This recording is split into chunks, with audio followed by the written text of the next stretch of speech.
ఈ సంవత్సరంలో జరిగినటువంటి వరల్డ్ కప్‌లో పరాభవాలను పక్కన పెట్టేసి న్యూజిలాండ్ మరియు సౌత్ ఆఫ్రికా టీంలైతే 2028లో జరగబోయే టీ20 వరల్డ్ కప్‌కి అయితే సిద్ధమవుతున్నారు. దానిలో భాగంగానే ఈరోజైతే ఫస్ట్ మ్యాచ్ ఆడారు. చాలా మార్పులతో ముఖ్యంగా సౌత్ ఆఫ్రికా సైడ్ చూసుకున్నామంటే నలుగురు ప్లేయర్లు అయితే డెబ్యూట్ చేశారు ఈరోజు. చాలా బాగా ఆడారు వాళ్ళు కూడా. నెక్స్ట్ న్యూజిలాండ్ నుంచి వాళ్ళ సీనియర్లందరినీ రెస్ట్ ఇచ్చేసి యంగ్ ప్లేయర్లను తీసుకొచ్చి ఆడిచ్చారు. ఈవెన్ డెవాన్ కాన్వేని కూడా సెలెక్ట్ చేశారు. మామూలుగా అయితే అతన్ని ఈ మధ్య కన్సిడర్ చేయడం లేదు. సో చాలా అయితే జరిగాయి. ఒక లో స్కోరింగ్ మ్యాచ్ ఇదైతే ఇక్కడ జరిగింది. ఇక్కడ మ్యాచ్ ఎలా సాగిందని ఒకసారి చూద్దాము. న్యూజిలాండ్ అయితే టాస్ గెలిచి బ్యాటింగ్ చేశారు. ఎందుకంటే వాళ్ళ హోమ్ గ్రౌండ్ కాబట్టి వాళ్ళ కండిషన్స్ బాగా తెలిసి ఉంటాయి కాబట్టి. సో ఇక్కడైతే వాళ్ళు చేసిన తప్పు అనిపించింది. సో ఏమని జరిగింది మనకు వరల్డ్ కప్లో వచ్చేసి సెమీఫైనల్లో సౌత్ ఆఫ్రికా చేసిన టార్గెట్ని ఒక వికెట్కే కొట్టేశారు కదా న్యూజిలాండ్. సో ఇక్కడైతే అది జరగలేదు. ఇది వాళ్ళకి వ్యతిరేకంగా జరిగింది. సౌత్ ఆఫ్రికా చాలా మంచిగా బౌలింగ్ చేసి వాళ్ళని అయితే 91కే ఆల్అవుట్ చేశారు. అది కూడా వాళ్ళ ప్రధాన పేసర్లు రవాడా కానీ, ఎంగిడి కానీ, మ్యాక్రో జాన్సన్ కానీ ఎవరూ లేరు. ఒక కొత్త లైనప్తో వచ్చేసి చాలా బాగా అయితే బౌలింగ్ చేశారు ఇక్కడ. ఒకసారి వాళ్ళ బ్యాటింగ్ చూసుకుందాం ఎలా ఆడారనేది. చాలా రోజుల తర్వాత కాన్వేకి అయితే చోటు ఇచ్చారు. ముఖ్యంగా వరల్డ్ కప్ లాంటి ఈవెంట్లలో కాన్వే మెయిన్ ప్లేయరు. కానీ అలాంటివన్నీ పక్కన పెట్టేశారంటే ఫిన్నాలన్ కానీ, షిఫార్ట్ కానీ ఎలా ఆడారో చూసుకోవచ్చు. సో అటువంటి వాళ్ళకి రెస్ట్ ఇచ్చేసి ఇతనైతే మళ్ళీ తీసుకొచ్చారు. ఇతనైతే ఒక రన్ కొట్టాడు ఈ మ్యాచ్లో. నెక్స్ట్ వచ్చిన లాంథమ్ కూడా 7 రన్లకి అవుట్ అయ్యాడు. సో ఓపెనర్లు ఇద్దరు అయితే ఇక్కడ డిజాస్టర్ ఇచ్చారు. తర్వాత రాబిన్సన్ కానీ, కెల్లీ కానీ, తర్వాత వచ్చిన జాకబ్స్ కానీ, శాంట్నర్ కెప్టెన్ ఎవరు ఏం బాగా ఆడలేదు. ఈవెన్ శాంట్నర్ ఒక్కటే 50 రన్స్ అయితే చేశాడు. ఎంతో ఆడాడంటే నీసం 26 రన్స్ అయితే చేశాడు. ఇంకా ఎవరు కూడా డబుల్ డిజిట్ స్కోర్ చేయలేదు లోయర్ ఆర్డర్లో. ఇక్కడ బౌలర్లు అయితే చాలా బాగా వేశారు బౌలింగ్. ముఖ్యంగా క్వైట్జీ చాలా రోజుల తర్వాత గాయం తర్వాత రికవర్ అయ్యి మ్యాచ్ ఆడాడు. అతనైతే 3 ఓవర్లు వేసి 14 రన్స్ ఇచ్చి 2 వికెట్లు అయితే తీసుకున్నాడు. నెక్స్ట్ ఇతను కొత్త బౌలర్ మొకేనా. ఇతనైతే చాలా అద్భుతంగా బౌలింగ్ చేశాడు. ముఖ్యంగా మనకి ఇక్కడ బుమ్రా ఎలాగో ఇంకొక బుమ్రాని తయారు చేయలేం ఇప్పుడు అనిపిస్తుంది కదా. కానీ ఇక్కడ రబాడా తర్వాత అంతటి బౌలర్ అనిపిస్తున్నాడు ఇతను. నిజంగా చాలా మంచి బౌలింగ్ అయితే చేశాడు. 3 ఓవర్ల 3 బాల్ వేసి ఇతను వచ్చేసి 26 రన్స్ ఇచ్చి 3 వికెట్లు తీసుకున్నాడు. చాలా అద్భుతంగా బౌలింగ్ చేశాడు. ఇతని వల్లే వాళ్ళైతే ఆల్అవుట్ అయిపోయారు చాలా తక్కువ స్కోర్కి. నెక్స్ట్ బాట్మ్యాన్ ఇతను కూడా చాలా మంచి బౌలింగ్ వేశాడు. 3 ఓవర్లలో 22 రన్లు మాత్రమే ఇచ్చి 2 వికెట్లు తీసుకున్నాడు. చాలా రోజుల తర్వాత ఇతనైతే చూస్తున్నాం. ఎందుకంటే ఎంగిడి, రబాడా వీళ్ళందరూ బాగా బిజీ అయిపోయారు టీంలో. అంతకుముందు అయితే ఇతను అప్పుడప్పుడు ఆడుతుండేవాడు. ఈ వరల్డ్ కప్లో అసలు ఛాన్సే రాలేదు. తర్వాత మహారాజ్ అయితే ఈరోజు కెప్టెన్సీ చేశాడు. మర్కరం వీళ్ళందరూ రెస్ట్ తీసుకున్నారు కాబట్టి. సో అయితే 4 ఓవర్లో 2 వికెట్లు తీశాడు. పర్వాలేదు అనిపించాడు. సో ఇక్కడ చూసుకున్నామంటే వీళ్ళు ఓన్లీ 5 బౌలర్స్తోనే ఆడారు. ఎక్కడ కూడా పార్ట్నర్ స్పిన్నర్లు కానీ ఎక్కడ వాడలేదు. సో చాలా మంచి బౌలింగ్ అయితే చేశారు వీళ్ళ. మెయిన్ ప్లేయర్ లేనప్పటికీ న్యూజిలాండ్ ఆల్మోస్ట్ వాళ్ళు మెయిన్ ప్లేయర్లు ఉన్నారు అక్కడ. సో వాళ్ళని అయితే చాలా తక్కువ స్కోర్కి అయితే ఆల్అవుట్ చేశారు. సో చేజింగ్కి వచ్చినప్పుడు కూడా వీళ్ళు మంచిగా ఆడారు.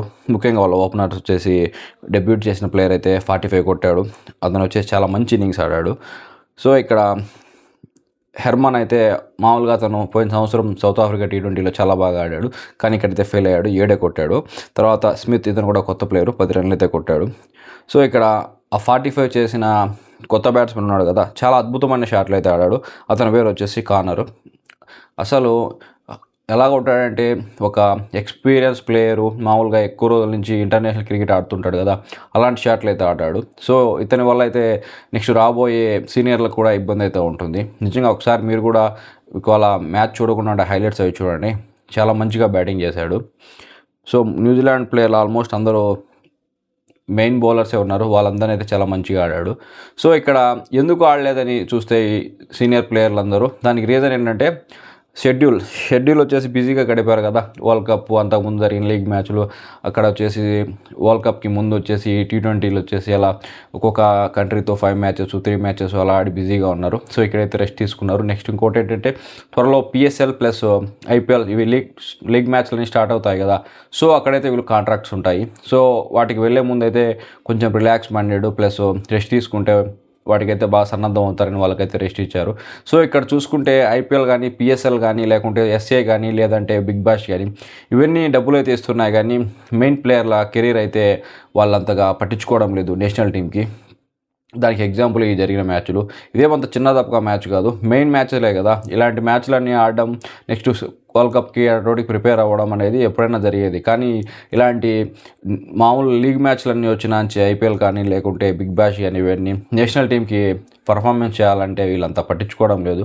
ఈవెన్ రిప్రజెంట్ చేయడానికి కూడా కాంట్రాక్ట్ తీసుకోవడం కూడా వీళ్ళకైతే ఇష్టం ఉండదు. చూసాం కదా మన న్యూజిలాండ్ నుంచి వచ్చేసి విలియమ్సన్ కానీ, లేకుండా అంటే ట్రెంట్ బోల్ట్ కానీ వీళ్ళేం రిటైర్డ్ అయ్యేంత ఏజ్ ఉన్న ప్లేయర్లు అయితే కాదు. సో వాళ్ళు ఎందుకు బయటికెళ్లారు? కాంట్రాక్ట్ వద్దనేసి. ఇదే కాంట్రాక్ట్ ఇచ్చారంటే వాళ్ళైతే నేషనల్ టీమ్‌కి ఆడాలి. సో కాంట్రాక్ట్ తీసుకోకుంటే ఆడాల్సిన అవసరం లేదు. వాళ్ళ ఇష్టం వచ్చినప్పుడు ఆడొచ్చు. సో ఇలాగే పూరాన్ కానీ ప్రతి దేశంలో కూడా మన ఇండియాలో లేదు తప్పితే ప్రతి కంట్రీలో కూడా వాళ్ళ వయసు రిటైర్మెంట్‌కి అంత అవసరం లేని వయసే. కానీ వాళ్ళైతే ఈ లీగ్‌ల మీద వ్యామోహంతో అయితే క్రికెట్‌ని అంత సీరియస్‌గా తీసుకోవడం లేదు, నేషనల్ క్రికెట్‌ని. సో ఇక్కడ నేను చెప్పాలనుకునేది ఏంటంటే నేషనల్ క్రికెటే ఇంపార్టెంట్, కానీ ఇక్కడైతే డబ్బులు ఇంపార్టెంట్ అయిపోయింది. ఒకప్పుడు ఏ మ్యాచ్‌లో ఆడినా కానీ ఫైనల్ వాళ్ళ గోల్ ఏంటంటే నేషనల్ టీమ్‌కి రిప్రజెంట్ చేయడమే. సో ఇక్కడైతే నేషనల్ టీమ్ అనేది సెకండ్ చాయిస్ ఇప్పుడు. నేషనల్ టీమ్ అనేది జస్ట్ మనకి ఒక గేట్ పాస్ లాగా. అక్కడ కొన్ని మ్యాచ్‌లు ఆడి అద్భుతంగా ఆడామంటే నెక్స్ట్ కాంట్రాక్ట్‌లు వస్తాయి కదా! ఐపీఎల్, బీపీఎల్ కానీ, లేకుంటే బిగ్ బాష్ కానీ, పీఎస్ఎల్ కానీ, లేదంటే యూఎస్ఏలో జరిగే టోర్నీ కానీ, ఐఎల్టీ కానీ ఇలాంటివన్నీ మన తలలో వెంట్రుకలు ఉన్నాయి ఇప్పుడు టోర్నీలు.